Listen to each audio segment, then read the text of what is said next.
మనోళ్ళు చంకల గుద్దేసుకున్నారు. నేను చెప్తున్నా, అదాని అంటే నా చుట్టం కాదు, లేకపోతే వాళ్ళేమి నాకెవడో కూడా తెలియదు అక్కడ ఉన్నటువంటి వాళ్ళు, లేదా వాళ్ళ కంపెనీ వాళ్ళు ఎవరో కూడా పరిచయం కూడా లేదు.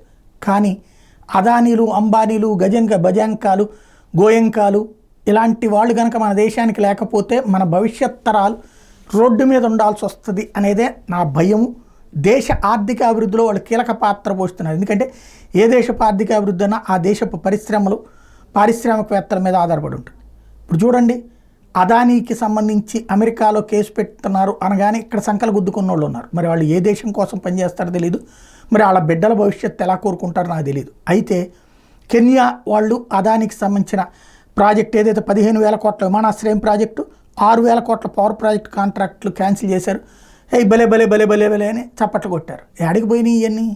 ఈ చప్పట్లు కొట్టినోళ్ళ మానస పుత్రిక లేదా మానస తల్లి అయినటువంటి చైనాకి పోయినాయి ఈ 2 ప్రాజెక్టులు.